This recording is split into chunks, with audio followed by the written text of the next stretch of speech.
नमस्कार, खबर 1 मिनट देख रहे हैं आप और आपके साथ मैं हूं सोनाली सिंह। तो चलिए 1 मिनट में देखते हैं बिहार झारखंड की तमाम बड़ी खबरें। भीषण गर्मी से दानापुर में अगलगी की घटनाओं में बढ़ोतरी हो रही है। पछुआ हवा चलने से छोटी सी चिंगारी भी पूरे इलाके को खाक कर दे रही है।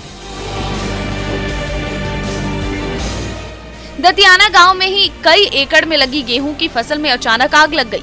पछुआ हवा की वजह से देखते ही देखते गेहूं की फसल में लगी ये आग विकराल होती चली गई।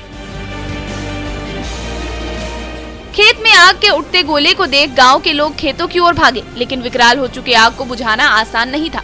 हजारों एकड़ में लगी गेहूं की फसल राख होती रही और बेबस होकर किसान अपनी फसल जलते देख रहे थे। आखिरकार अग्निशमन विभाग को इसकी सूचना दी गई, तब जाकर दमकल की गाड़ियों से कड़ी मशक्कत के बाद आग पर काबू पाया गया। लेकिन तब तक लाखों की संपत्ति का नुकसान हो चुका था। खेतों में ही फसल जलने से किसानों की कमर टूट गई है।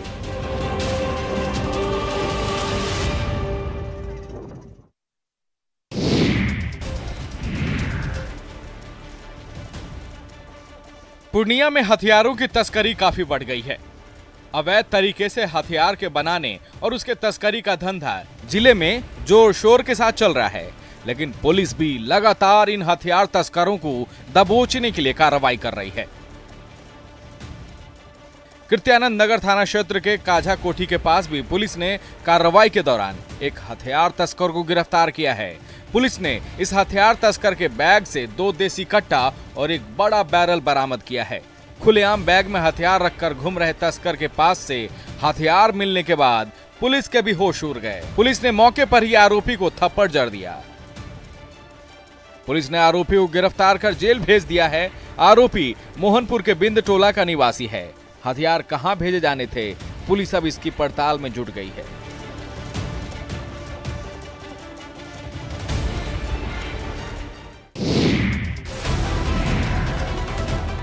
गिरिडीह जिले में हाथियों के हमले थमने के नाम नहीं ले रहे हैं। सरिया और बेड़नी प्रखंड के लगभग आधे दर्जन गांव में हाथियों के झुंड ने फिर जमकर तबाही मचाई है। खेत खलिहान, फसल, अनाज से लेकर लोगों के घरों को इन हाथियों के झुंड ने अपना निशाना बनाया है। हाथियों के झुंड ने पहले 5 से अधिक एकड़ में लगी फसलों को अपने पैरों से कुचलकर बर्बाद कर दिया। खासकर मौसमी सब्जियों को हाथियों ने खासा नुकसान पहुंचाया है। खेतों के साथ साथ गांव में घुसकर हाथियों ने तबाही मचाई है। कई लोगों के घरों को हाथियों के झुंड ने तोड़ दिया है। गनीमत यह रही कि हाथी के हमले में यहां किसी की जान नहीं गई, लेकिन हाथियों के हमले में कई मवेशी की मौत हो गई है। इलाके से हाथी भगाने को लेकर शिकायतें की गई, बावजूद इसके वन विभाग की तरफ से अब तक कोई ठोस कार्रवाई नहीं की गई है।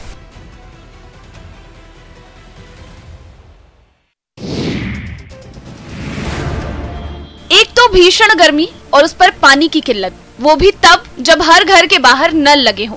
लेकिन पानी की परेशानी मुंगेर के संग्रामपुर प्रखंड के कुसमार पंचायत में हर घर नल का जल योजना भ्रष्टाचार की भेंट चढ़ गया है। वार्ड संख्या 5 के लोग इस बात से खासा नाराज हैं कि योजना के तहत नल जरूर लगाए गए हैं, लेकिन इनसे पानी निकल नहीं रहा। 42 डिग्री के आसपास के तापमान में ये सरकारी योजना से लगाए गए नल मुंह चिढ़ा रहे हैं। मोहल्ले की पीसीसी सड़क को तोड़कर पेयजल आपूर्ति के लिए पाइप जरूर लगाए गए हैं, लेकिन इन पाइप से लोगों के घरों तक कभी पानी पहुंचा ही नहीं। पानी पीने के लिए कोई वार्ड में, हमारा वार्ड में किसी का घर में नहीं जा रहा है पानी। न टंकी है न पानी है, सिर्फ पाइप बिछा दिया गया है। यानी कागजों पर मोहल्ले में पेयजल की आपूर्ति जरूर हो रही है, लेकिन हकीकत यही है कि लोगों के घरों तक इस भीषण गर्मी में पानी नहीं पहुँच रहा है। कुल मिलाकर नल जल में यहाँ जमकर भ्रष्टाचार किए गए हैं।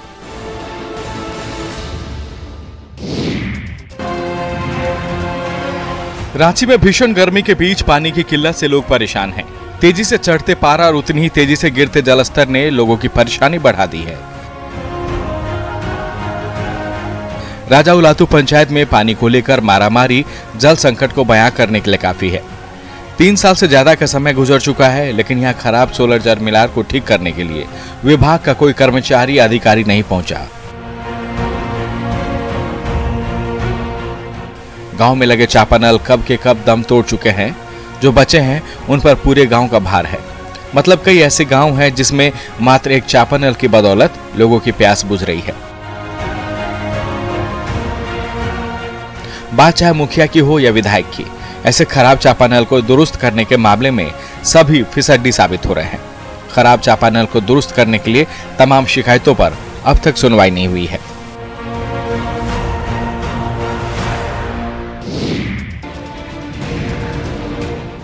दूसरे राज्यों से लौटे मजदूरों को अपने घर जाना था, लेकिन इन्हें बेगूसराय में लाकर छोड़ दिया गया है। जिले के बलिया स्टैंड में बस से उतारे गए मजदूर दूसरे राज्यों से कमाकर घर लौट रहे थे। इन्हें पटना से मुंगेर और सहरसा जाना था, लेकिन बस चालक और खलासी ने इन्हें बलिया में लाकर छोड़ दिया। इन मजदूरों का आरोप है कि बस में इनके साथ लूटपाट भी की गई है। थोड़ा दूर ले जाकर के लूटपाट कर लिया और लूटपाट करने के बाद फिर यहाँ आया बलिया और बलिया में उतारना स्टार्ट कर दिया। सबको यहीं उतार दिया और हमारा जाना था सहरसा जिला पर, यहीं उतार दिया सबको और लूटपाट कर लिया। बस में बिठाकर इन प्रवासी मजदूरों से पहले तय भाड़े से ज्यादा रुपए की मांग की गई और नहीं देने पर बस में ही हथियार के बल पर लूटपाट किए गए। लेकिन बलिया में उतारे जाने पर ये मजदूर गुस्से में आ गए और बस को घेर लिया। इन सबों ने पुलिस को इसकी खबर दी और बस को पुलिस के हवाले कर दिया।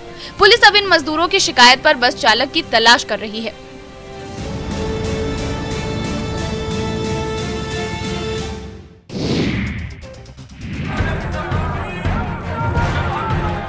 इस्पात नगरी जमशेदपुर में हर दिन 17 घंटे से ज्यादा पावर कट हो रहे हैं। एक तरफ जहां आम लोग बिजली कटौती से परेशान हैं, तो विपक्ष के लिए ये बड़ा मुद्दा बन गया है। शहर में बिजली कटौती के खिलाफ बीजेपी सड़क पर उतर आई और राज्य सरकार के खिलाफ विरोध प्रदर्शन किया। बीजेपी के इस रैली में पूर्व मुख्यमंत्री रघुवर दास और पूर्वी सिंहभूम से बीजेपी सांसद विद्युत वरण महतो भी शामिल हुए।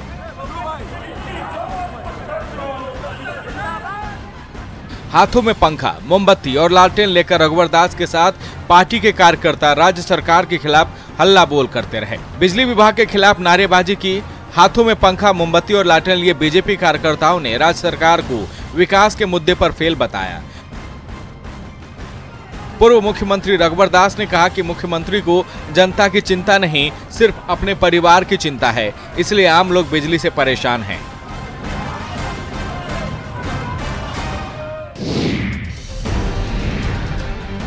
झारखंड के तमाम जिलों में हर घंटे हो रहे पावर कट से लोग परेशान हैं, लेकिन गिरिडीह के जमुआ में एक गांव ऐसा है जहां इस भीषण गर्मी में बिना बिजली के लोग 1.5 साल से रह रहे हैं।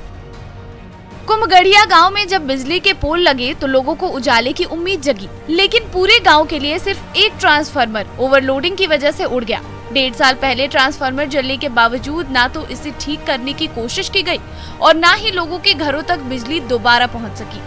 नतीजा ये हुआ कि लोग इस भीषण गर्मी में बिना बिजली के परेशान हैं। करीबन 18 माह से हमारा ट्रांसफार्मर जला हुआ है और हम लोग बिजली के लिए इतना तकलीफ में हैं। मोबाइल रिचार्ज करने के लिए दूसरे गांव जाते हैं। कई बार इस जले ट्रांसफार्मर को ठीक करने के लिए बिजली विभाग को आवेदन दिए गए, लेकिन 1.5 साल बीत जाने के बावजूद विभाग के कर्मचारी इस गांव तक पहुंच नहीं सके।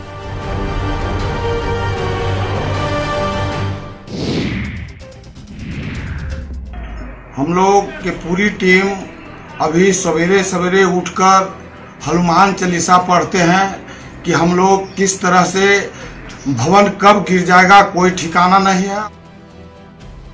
जी हां, किशनगंज का अग्निशमन विभाग हनुमान जी के भरोसे चल रहा है।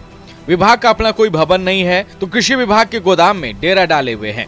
इस गोदाम का भी हाल ऐसा है कि कब जवानों के सिर पर यह गिर जाए कोई पता नहीं।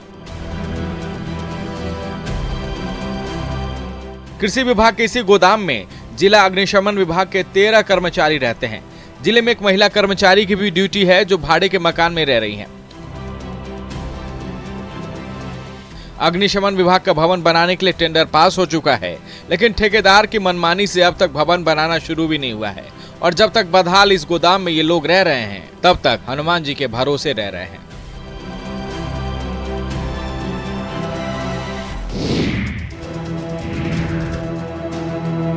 बांका के मंदार पर्वत के तलहटी में मौजूद जिस पापहरनी सरोवर में पालवंशीय नरेश को असाध्य चर्म रोग से मुक्ति मिली थी, आज वो सरोवर खुद बीमार दिख रही है।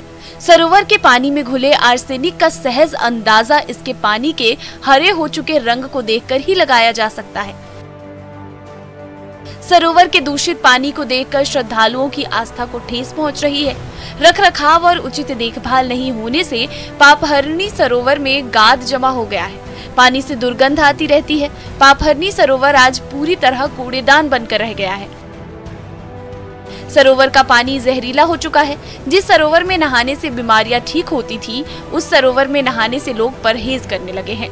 जिस सरोवर से बांका की पहचान होती है, उस सरोवर के पौराणिक महत्व को दोबारा जिंदा करने के लिए किसी भी तरह की पहल नहीं की जा रही है।